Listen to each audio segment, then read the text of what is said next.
Hi guys, Sunday video பார்த்துடலாமா? Morning 6:30 போது அம்மா கால் பண்ணி கேரளா கிளம்ப அச்சாக்கு லீவில் 2 days என் கூட இரு அப்படின்னு சொல்லியிருந்தாங்க. நானுமே வந்துட்டு ரொம்ப வருஷம் ஆச்சு கேரளா போயிட்டு, அதனால் நானும் கிளம்பிட்டேன். வர வழியில் பார்த்திங்கன்னா வந்துட்டு உக்கடம் வர வழியில் நிறைய நவாப்பழம் கிடக்கு. அது யாரும் எடுத்து சாப்பிட மாட்டாங்க, ஆனால் அவ்வளோ ஃப்ரெஷ்ஷாக இருக்கும். ஏன்னா கொஞ்சம் கீழே காவாய் போகிறனால அது யாரும் எடுக்க மாட்டாங்க. என் தங்கச்சி அப்புறம் வந்து என்னை பஸ் ஏற்றி விட்டுட்டு அவளும் கிளம்பிட்டா.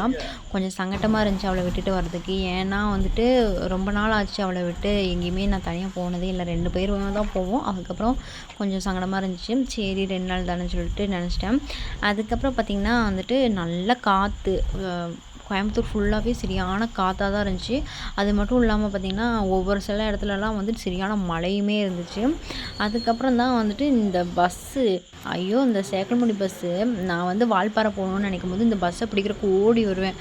ஆனால் அப்போது ஒரு நாள் கூட நான் அந்த பஸ்ஸை பார்த்ததே இல்லை. அப்போ தான் போச்சுன்னு சொல்லுவாங்க. ஆனால் இப்போ நிற்கும் போது கடுப்பாச்சு பார்க்கும்போது. அதுக்கப்புறம் வந்துட்டு அம்மாவை அந்த ராமானுஜா ஹோட்டலில் சாப்பிட வச்சுட்டு நான் சாப்பிட்லன்னு சொல்லிட்டேன். அதுக்கப்புறம் அம்மா டீ குடிக்கிறேன்னு சொன்னாங்க. அப்போது நானும் வந்துட்டு டீ குடிக்கலான்னு சொல்லிவிட்டு டீ குடிச்சிட்டு அம்மாவுக்கு வந்துட்டு பப்ஸ் வாங்கி கொடுத்துட்டேன். இப்போது சின்ன குழந்தைகளெலாம் எனக்கு என்ன வேணும் அப்படின்னு சொல்லி கேட்டு எனக்கு வாங்கி கொடுப்பாங்க. இப்போ அவங்களுக்கு என்ன வேணும்னு கேட்டுட்டு நான் வாங்கி கொடுக்கும்போது அது ஒரு சந்தோஷமாக இருக்குது. அவங்க குழந்தையாகவும் நான் மகளாகவும் இருக்கிற மாதிரி இருக்குது. அந்த ஃபீல் கொஞ்சம் நல்லா இருந்துச்சு. அதுக்கப்புறம் வந்துட்டு கேரளா வந்துட்டு ஒரு 4:30 கேரளா வந்துட்டோம். அதுக்கப்புறம் நான் ஜூஸ் குடிச்சிட்டு அம்மாவுக்கு டீ வாங்கி கொடுத்துட்டு ஒரு வடையும் வாங்கி கொடுத்துட்டேன். அதுக்கப்புறம் வந்து அம்மா கொஞ்சம் திங்ஸ் எல்லாம் வாங்கணுன்னாங்க, வெஜிடபிள்ஸ்லாம் அதெல்லாம் வாங்கிட்டு வந்தாங்க. நான் கொஞ்சம் வெயிட் பண்ணிகிட்டு இருந்தேன். அப்புறம் வாங்கிட்டு வந்துட்டாங்க. அதுக்கப்புறம் வந்துட்டு பார்த்திங்கன்னா கொல்லங்கோட்லேருந்து சீரணின்னு சொல்லுவாங்க, அங்கே தான் நாங்கள் போனோம்.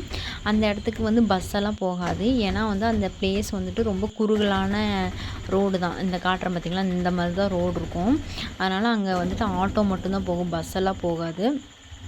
இந்த மாதிரி தான் இருக்கும். 2 இடமும் வந்துட்டு ஃபுல்லாகவே வயலாக தான் இருக்கும். அழகாக இருக்கும் பார்க்கவே. நான் வந்து ரொம்ப வருஷம் ஆச்சு இந்த இடத்துக்குலாம்.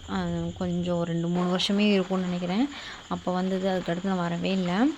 நல்லாயிருக்கு பார்க்கும்போது. அதுக்கப்புறம் வீட்டுக்கு வந்தது, பக்கத்து வீட்டில் இருக்கிற பூனைக்குட்டி நான் வீட்டுக்கு வந்ததுமே வந்துச்சு. இது வந்து நம்ம சொல்கிறது எல்லாமே கேட்கும், நல்லா புரியும் அதுக்கு. எப்படி பார்த்துட்ருக்கு பாருங்கள், அழகாக இருக்கும். நான் இது ஒரு ஃபுல் வீடியோ எடுத்து வச்சுருக்கேன், என்னெல்லாம் பண்ணுச்சுன்னு அதை நான் நெக்ஸ்ட் வீடியோவில் அப்லோட் பண்ணுறேன். அப்புறம் வீட்டுக்கு பின்னாடி பார்த்திங்கன்னா வந்துட்டு ஃபுல்லாக முளைச்சிருச்சு. ஆனால் பார்க்க நல்லா தான் இருக்குது. ஆனால் நடக்கும்போதெல்லாம் கொஞ்சம் பயமாக இருக்குது. அம்மாலாம் அங்கிட்டு இங்கிட்டு போகாத, பாம்பெல்லாம் இருக்கும் அப்படிங்கிற மாதிரிலாம் சொன்னாங்க. ஏன்னா அப்படி தான் இருக்குது, ஃபுல்லாக புதர் மூடி கிடக்கு. வீடு சைடு ஃபுல்லாகவே புதர் மூடி இருக்குது. இந்த வீடு தான் எங்களோட வீடு. இதில் கொஞ்சம் ஒர்க் இருக்குது, அதுக்காக தான் வந்துட்டு நாங்கள் வந்திருக்கோமே. இங்கேருந்து பார்த்தோம் அப்படின்னா ஃபுல்லாக எல்லாமே தெரியும், வியூ ஃபுல்லாகவே தெரியும். அதுக்கப்புறம் எங்கள் வீட்டுக்கு மாடியில் ஏறினோம் அப்படின்னா வந்து ஃபுல் வியூவுமே பார்க்கலாம், சூப்பராக இருந்துச்சு. அதுக்கப்புறம் சீரார் குண்டு அப்படின்னு சொல்லி சொல்லுவாங்க. இங்கே ரிவர் ஒன்று இருக்குது, அது பாறையிலேருந்து இந்த தண்ணி வந்து ஃபால்ஸ் மாதிரி விழுகிறது. அது இங்கேருந்து பார்த்தா தெரியும். அது வந்துட்டு நான் உங்களுக்கு ஒரு வீடியோவில் காட்டுறேன். அது இங்கேருந்து பார்த்தா தெளிவாக தெரியாது, பட் ஆனாலுமே வந்துட்டு இங்கேருந்து எங்கள் வீட்டிலேருந்து பார்த்தா தெரியும்.